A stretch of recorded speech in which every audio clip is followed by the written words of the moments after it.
The little boy hadn't made a sound in 14 months, not a word, not a laugh, not even a cry. His father had counted every single day of it. Josephine Hartwell noticed him the moment he walked through the sliding doors of Maple Ridge Children's Hospital. Not because he was tall, or because his suit probably cost more than her monthly rent, but because of the way he held his son's hand, too tight. The kind of grip that says, "I am terrified of losing you," and doesn't know how to say it any other way. The boy, he looked about 6, maybe 7, walked with his eyes fixed on the floor. He had dark curls that needed cutting and wore a red raincoat with one button missing. He didn't look around the way most kids did when they came in. He didn't pull toward the fish tank by the reception desk or point at the painted murals of bears and foxes along the wall. He just walked quietly beside his father like a small ghost who had decided to stay. Josephine was supposed to be restocking the art therapy cart in the corner of the waiting area. She had a box of colored pencils in one hand and a half-eaten granola bar in the other, and she was already 12 minutes late getting back to room 4B, but she stopped. She'd been a child life specialist at Maple Ridge for 3 years. She knew how to read a waiting room the way other people read weather, and something about that little boy made her set the pencils down. She crossed the room slowly, the way she always did. No rushing, no big movements, nothing that might startle. She crouched down a few feet away from him, not too close, and picked up a stray crayon from the floor, burnt sienna. She rolled it between her fingers for a moment, then set it on the edge of the low table beside him. The boy's eyes moved to it, just a flicker, but it was there. His father noticed her then. He had gray eyes, the kind that looked like they'd once been lighter, and had slowly darkened from too much worry. He glanced at her name badge and said nothing. She could tell he was trying to decide whether to be polite or protective or both. "I'm Joe," she said, looking at the boy, not the father. "I work here. I like that raincoat." The boy didn't respond. He looked back at the floor. She didn't push it. She just picked up the burnt sienna crayon again and pulled a small sketch pad from the pocket of her vest. She always kept one there, a habit from her second year, and started drawing. Not anything in particular, just lines, a hill, a tree with lopsided branches. The boy's eyes moved again. This time they stayed. His name, she learned later from the intake form, was Finn. He was 6.5. He had been diagnosed with autism spectrum disorder at age 4, and for 2 years after that he had spoken, not much but enough. Single words, occasional phrases. Once his kindergarten teacher had told his father that Finn had recited the entire plot of a picture book during free time, unprompted, to no one in particular. Then his mother died. A car accident on the Trans-Canada Black Ice in February, 11 seconds that rearranged everything. 14 months later, Finn had not spoken a single word. His father's name was Connor Ashworth. He was 39 years old and ran a development company out of Toronto that built things. Bridges, transit hubs, infrastructure projects that people drove over and through without ever knowing his name. He was good at building things. He did not know how to build his way back to his son. Josephine didn't know any of this yet. What she knew, sitting cross-legged on the waiting room floor with a sketch pad on her knee, was that Finn had moved 2 inches closer to look at what she was drawing. She drew a small fox under the lopsided tree. She gave it big ears and a slightly ridiculous tail. Finn looked at the fox for a long time. Then, very carefully, he reached out and picked up the burnt sienna crayon. Josephine held her breath. She kept her face completely neutral. No big smile, no gasp, nothing that might make the moment feel observed. She just shifted the sketch pad slightly so he could reach it. Finn pressed the crayon to the page. He drew a circle next to the fox, then another.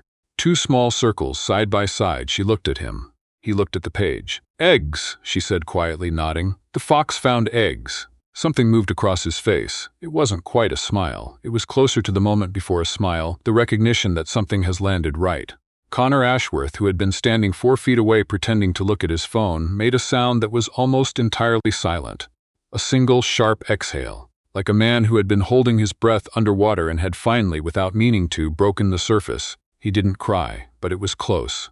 Josephine's official role at Maple Ridge was to help children navigate fear and grief and medical procedures through play and creative expression. She ran art sessions on Tuesday afternoons, puppet-based storytelling on Thursday mornings, and spent the rest of her time moving between wards and waiting rooms and parent consultation spaces, doing whatever needed doing.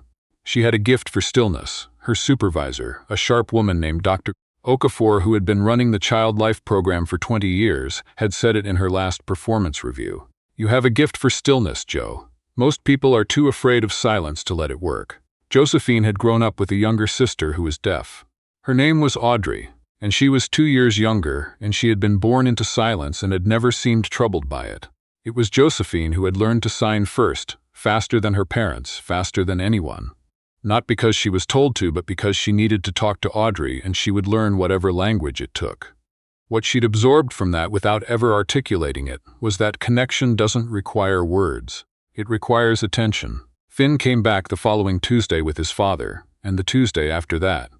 Dr. Okafor had recommended the art therapy program, and Connor had said yes to everything the hospital suggested, with the slightly desperate compliance of a person who has run out of his own ideas. Each session, Josephine worked with Finn for 45 minutes in the small therapy room off the east corridor.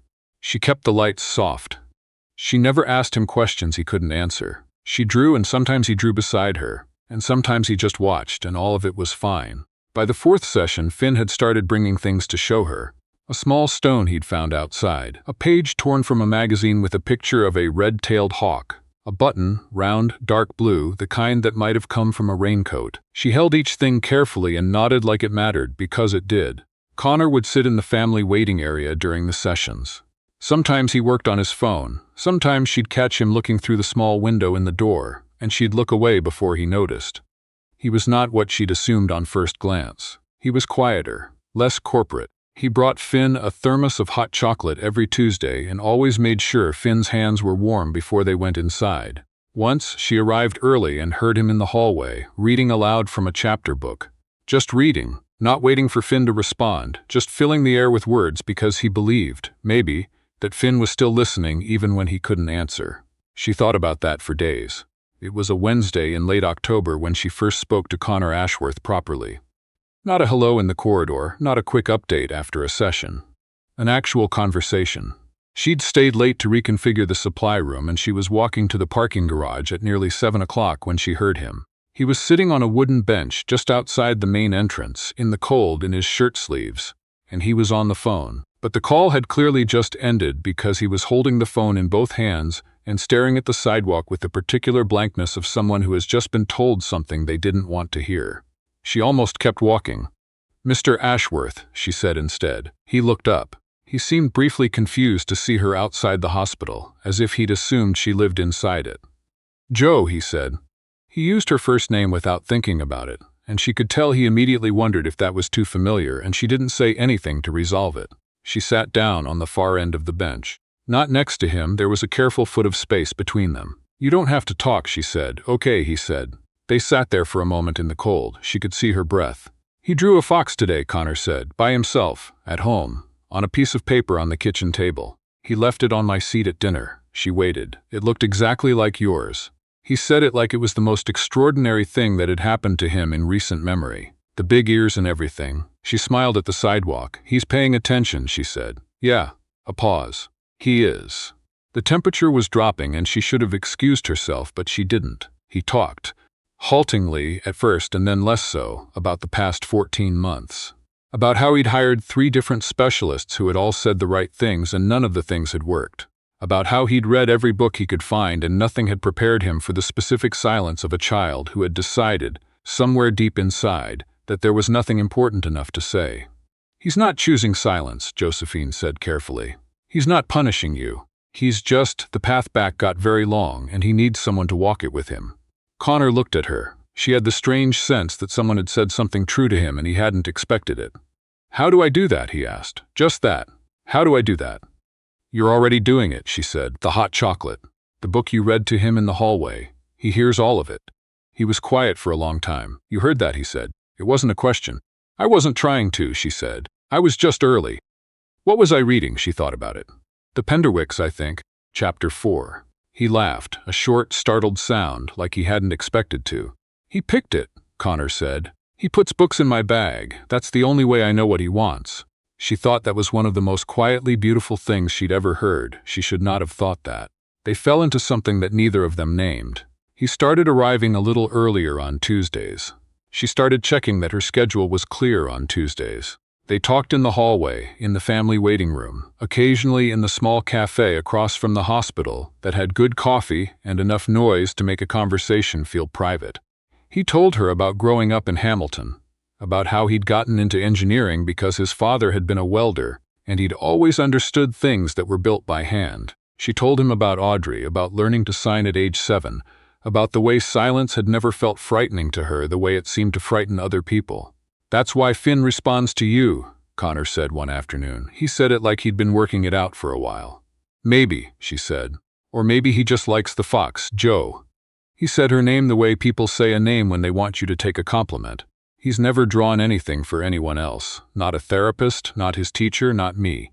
She felt the weight of that. She also felt something else, something she was less comfortable with. She looked at her coffee cup. "He drew one for you," she said. "The one he left on your chair." He was quiet. "He did."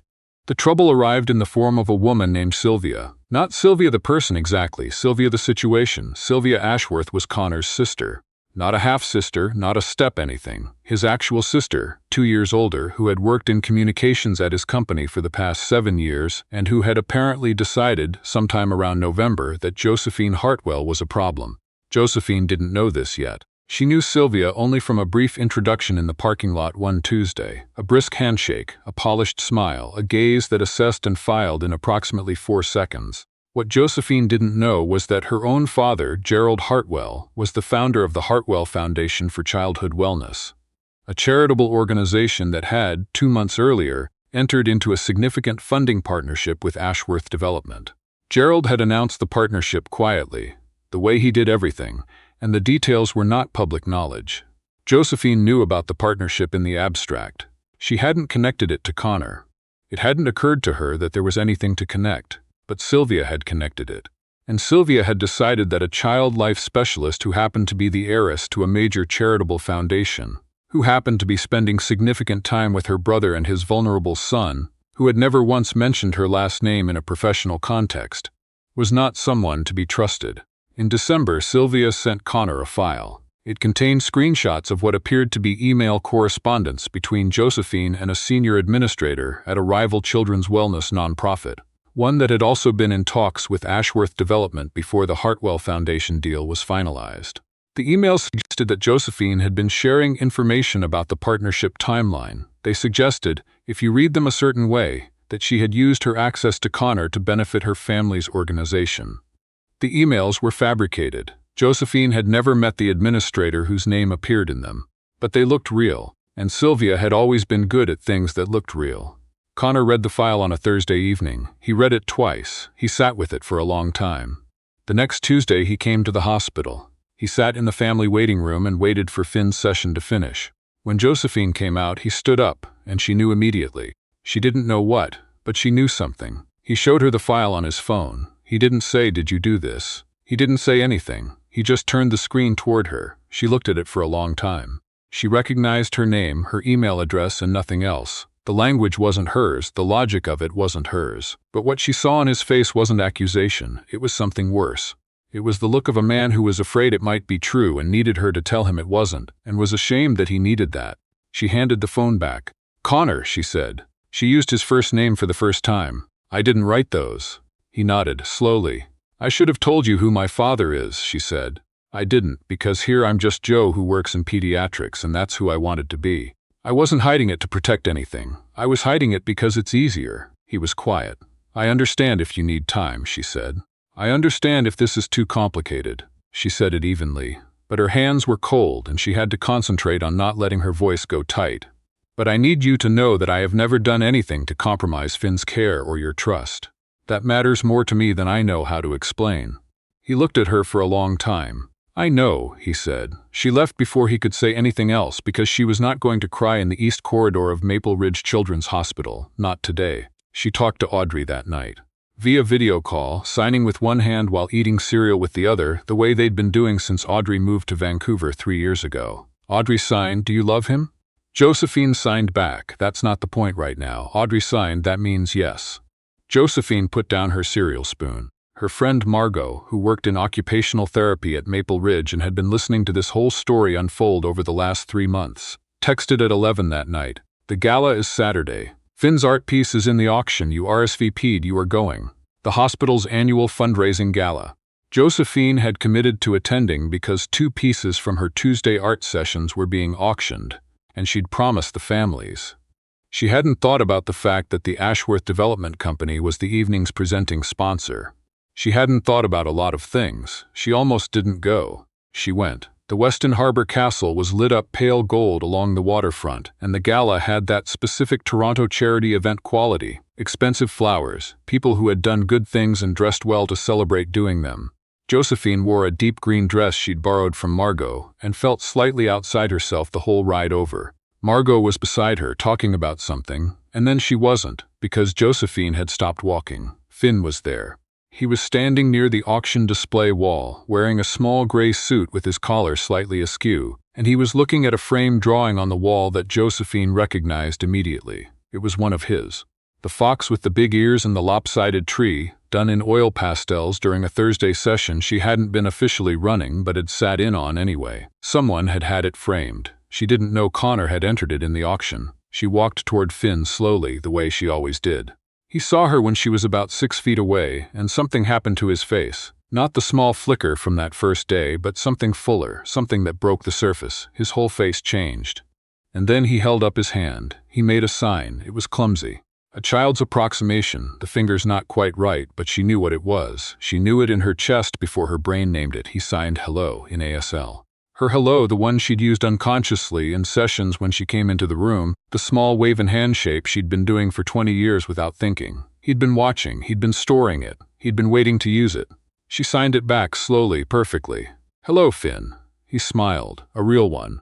The kind that scrunches up the eyes. She did not make a scene. She did not cry. She signed the fox found his eggs, a thing she made up on the spot, a reference only he would understand. And his smile got bigger, and he pointed at his own framed drawing on the wall, and she said, I see it. It's beautiful. It's really, really beautiful. Connor Ashworth was across the room. He saw all of it. She knew he saw it because she could feel it, that specific awareness of being watched by someone who cares where they look. She didn't turn around. She stayed with Finn. He found her an hour later, near the window overlooking the harbor. She was holding a glass of water and watching the lights on the lake because she needed something to look at that wasn't his face. Sylvia came to me this afternoon, he said. She turned. She admitted it. His voice was careful, even. The voice of a man who had spent the last several hours reconstructing his understanding of what had happened. The emails were fake. She had someone make them. She was. He stopped. She was afraid. About the foundation partnership. About you. A pause. About me. Josephine didn't say anything. I'm firing her, he said, from the company. And I'm referring what she did to our legal team. Because what she did has consequences and I'm not going to pretend it doesn't. She had been waiting for this. Not for those specific words, she hadn't dared think that far, but for the feeling that accompanied them. The sense that someone had looked at the situation clearly and done the right thing not because it was easy but because it was right. Okay, she said. I should have. He stopped himself. I looked at those emails and I felt afraid, and I let that be enough. I should have asked you first. You did ask me, she said. You showed me the phone. That's not asking, he said. That's presenting evidence and waiting. She considered that. It was an honest reaction, she said. You were trying to figure out if it was true. I knew it wasn't true, he said. And then, more quietly, I think I knew before I showed you. I just needed to see your face. She looked at him. Finn signed hello to you, he said. You know what that is. That's the first intentional communication he has made to another person since his mother died. And I was standing 30 feet away and I watched it happen and He stopped. His jaw was tight. He's been watching you. For months. He's been learning. He's been ready, she said. He was always ready. He just needed to find the path. You built the path, Connor said. He said it quietly, like he'd been thinking about how to say it. Joe, you built it piece by piece and you never asked for anything and you never. He stopped. He looked at the harbor. I don't know how to say this in a way that isn't too much. Try, she said. He turned back. I haven't felt like someone was really looking at me in a long time. Not at me, at the actual thing. And you, a pause. You look at Finn and you see him, and somehow when you do that, I feel like I'm allowed to see myself again too. The lights on the lake blurred a little. She blinked. That's not too much, she said. 3 months later, on a Saturday in March when the snow was just beginning to lose its conviction, Josephine Hartwell was sitting at Connor's kitchen table doing paperwork while Finn drew beside her. He was working on a new fox. This one had a friend, a smaller animal that might have been a rabbit, or might have been something he'd invented, with improbably large ears and an expression of enormous satisfaction. Connor came in from the hallway, carrying 2 mugs of coffee, and set one in front of her without being asked because he'd learned exactly how she took it. He looked over Finn's shoulder at the drawing and said, "Who's that?" Finn looked up. He pointed at the new animal. Then he pointed at Josephine. Connor went very still. Josephine looked at the drawing and at the small invented creature with its enormous ears and decided she was not going to make a thing of it, and also that she absolutely was going to make a thing of it later, privately, in the way you make a thing of something that has just rearranged a part of you. "She has my ears," Josephine said. Finn signed yes, 2 small taps of his fist, crisp and clear the way she'd been showing him for weeks. Connor sat down across from her. He looked at her over his coffee mug with an expression she had come to recognize, the one he used when something good had happened that he hadn't expected and hadn't yet found words for. "The fox found his eggs," she said.